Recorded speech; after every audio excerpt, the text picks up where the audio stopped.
Hello everyone. I wanted to talk to you about this question. What framework is Storify using for interface development? I wanted to answer this question because even if you're not a super geek, it's good for you to know this about Storify, especially if you're going to take my story flipping course at networkempire.com. And also for you techno geeks, what framework is Storify using for the interface? And Dolan has answered that jQuery, it's definitely jQuery interface, and there are people that are trying to make a clone using Bootstrap. You can go to twitter.github.com/bootstrap. It's a framework. So we're working on building something that's a story flipping system, but it's a little bit different for different purposes, mostly video driven. So that would be the first thing. I also wanted to let you know that this is an important thing, that Storify uses something called embed.ly, and I've had conversations on, they have a good presence on Quora. So embed.ly is interesting because if embed.ly does not handle a service, then you can't embed it with Storify.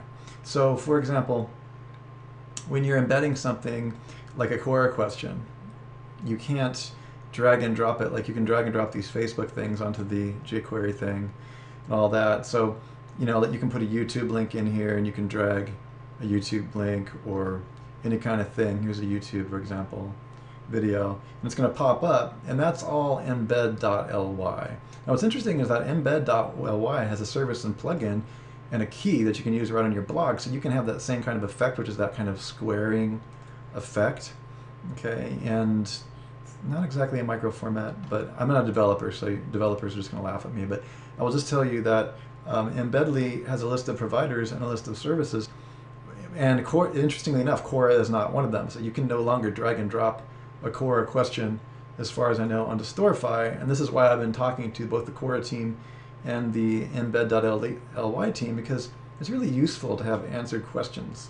So for example, here's the Quora answer that I just provided.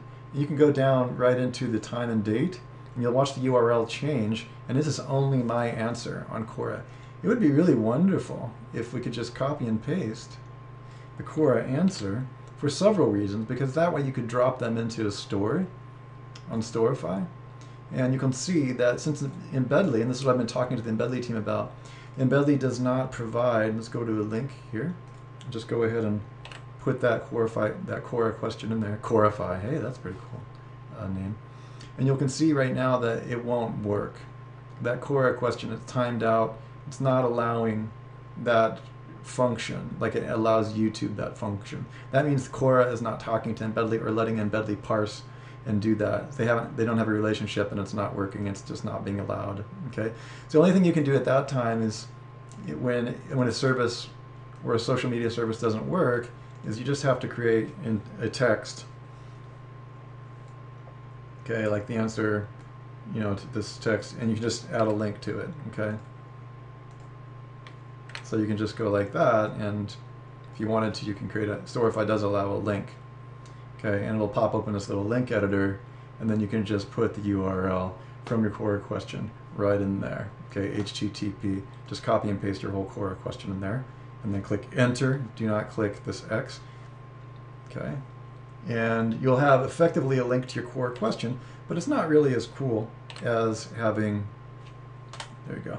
It's not really as cool as having a full-on Quora, you know, embed.ly embed in your thing. So this is what we're developing and fixing in our own functional editor, and probably going to have to use Twitter query to use that. I hope that makes sense.